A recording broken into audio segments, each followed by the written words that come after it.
how is Texas? How are you liking it there? How are you adjusting? I do like it. It's definitely better than New York after living there for 3 years.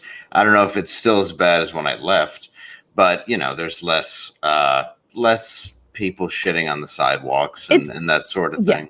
It's definitely still pretty bad. I definitely have walked in on way more people mixing up and doing heroin than I have like in the past 10, 11 years of like living in and around the city. So it's bad, Dave. Like that's why like when you left, I was like, I totally get it. Like I feel like Michael Malice feels in that it's going to take like 20 years for the city to be fully like back and profitable. Like, yes, people are back. Sure, there are more people like walking around, but I'm not encouraged by just simply seeing more bodies in the streets. Not bodies. I mean, they're walking around. They're alive. There are bodies. There are bodies too.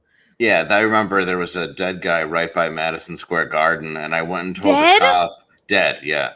And I went and told the cop they were putting another guy in a stretcher, and I'm like, hey, there's a dead guy like right over there. And he's like, we're trying to deal with this one, then we'll get there. I'm like, all right, sorry, I didn't mean to bother you. Yeah, actually dead, middle of the day, people just stepping over him. It was, I don't know. After 3 years of that place, it was a lot. And I was in Harlem, which was getting worse by the second. What part of Harlem? I was over on 135th, not far from like Malcolm X. Okay. All right. So, yes, I've by accident gone to there. Yeah, it was somewhat gentrified. I guess when I moved in, I don't really know, but then people were getting stabbed in the park, and there was always a new candlelight vigil and police tape every time I walked outside. It was getting really exciting. Yeah, you're like, we're starting to run out of candles here. Yeah, it just sucks because it was, I don't know. I did love New York. I really did. But yeah, I don't know. Just time to go. What do you miss? I miss the show. I miss doing Anthony's show. That's probably what I miss the most. And I miss doing Gotham. I miss doing The Cellar. I miss a couple. Yeah, there's a lot of things that I miss from that city.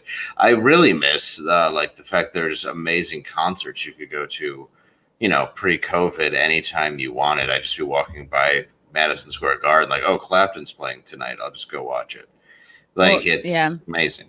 Well, now it might be. I know with Madison Square Garden, I think you have to be vaccinated to watch any concerts there. But yeah, I know what you mean. But isn't there a ton of? Are you in Austin, like properly Austin, or? I'm not trying to dox you, but like, isn't there a lot of live music in Austin? There's a ton, yeah. I'm not too far from it. I can't technically say where, but yeah, I'm not too far from Austin. Yeah, there's tons of great music, and it's Texas, so it's that once I got here, it was just very lax with all the restrictions, everything we've been dealing with, masks, all that stuff. I mean, I've been flying for the last year and a half or however long this has been, so it hasn't bothered me, but it is way more calm here than it is in New York, LA, I can't imagine anywhere else. Seattle, Texas is kind of nice. Texas is dope. I learned of Texas's dopeness firsthand back in February when they had the blackouts. I was in Dallas, and nobody had a shovel, nobody had a plow. And were you there for the snow? Yeah, I was there. I flew in. Might have been like Valentine's Day. Yeah, it was like February 14th, and it was like the snow had hit like that day, and it was worse going into the night. And then I got there early to like do some Blaze shows, and then stayed through the weekend, obviously, for the shows at Hyenas. And I was really amazed. I was like, oh, this is Texas grit right here. Nobody owns a shovel. Everyone, the way that like people in Dallas shovel, they just keep driving until a path forms, and that's how they shovel. Yeah, they put down sand occasionally. That's all that they do. And there were just roofs collapsed everywhere, just like ice going through people's. It was really bad, actually. I felt really bad for a lot of people. Yeah, we were at a Raising Cane's. My friend Elijah took me there. He's like, "You gotta go. This chicken's really good." And we're like, "All right, let's see if it's worth the hype," which it is. But it is worth the hype. a whole truck of Mexicans get out of their truck, flip their landscaping tools upside down, and they were pushing the snow like off the sidewalk and off the drive-through. I was like, this is great. I love Texas. So I had that when I brought my car here, and I just had a snow scraper, and people will actually ask me like, "What the hell is that?" Almost like mad and confused. And I'm like, "It's a snow scraper. It scrapes the ice off your car." They're like, I've never seen that." Of course, okay, yeah. It's not common here. They're terrified of it. Yeah, for sure. It's like it's a whole different world, but it's nice. I enjoy visiting there. I have, now with so many people from New York moving there, it's like you can't help but think like, oh, what would it be like if I moved down there? I mean, I feel like lots of people are thinking it. It's either like Texas or Florida for so many people who aren't like tied. But, I mean, we're living in a time where you don't need the coasts and you don't need people's permission to do things. And it's all becoming something new and different. And none of us really know what's going on. There's no reason to technically. I mean, that's why I left New York, is because Anthony's going to South Carolina. He wanted to. So that's him also leaving the place where he grew up. It's just not. You don't have to be anywhere anymore, which is a really, really nice thing as a comic, especially when your audience is, the other 48 states outside of the coasts.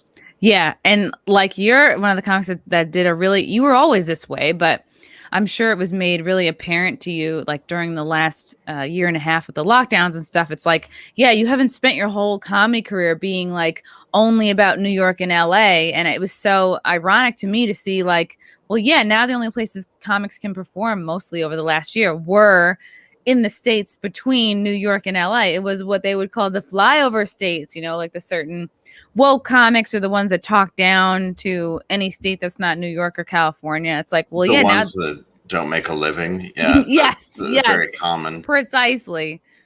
Yeah. So, I mean, I know that, you said you missed the show. You for sure are missed. I think every week I see comments and tweets about people missing you on the show for sure. So yeah, it's a nice thing. Some of them are very nice. Some of them are not, but whatever. It is what it is. Yeah. It like, I put myself in your shoes. Like when it was happening, I was like, yeah, I mean, I can totally understand, especially with him moving. Like I imagine you probably knew that he was moving before he announced it to the general public. No, I didn't. I was on the show when he mentioned it. Yeah, which is fine. I mean, that's Anthony. Anthony's not. I don't know. Anthony's not somebody who is this.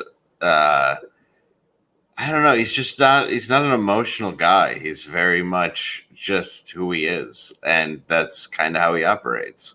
So I'm not surprised he didn't call me and say like I'm moving to South Carolina. I mean, it is what it is. But yeah, I found out, and I don't know. I really was debating it though for a while because it sounds fun. I just don't see my future there, especially when so much is happening in Texas and other places.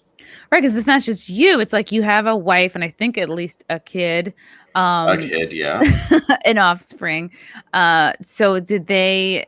I'm sure, like they were a big part of the decision too. It's like, where do you guys, want to move? Yeah, I could. I brought my son to New York a couple times, and I just, after a certain point where we're walking around, and he's like, "Why is everybody napping?" He's like 3 years old. There's just, like they're so tired. Yeah, it's like everybody's just so tired of being sober, chasing the dragon all day. And yeah, it got to a point where I couldn't even bring him out there, let alone like live there, which is what I wanted to do. That just completely went off the table when COVID started. And it started, I mean, I was there for a little over maybe a year and a half when this all started happening.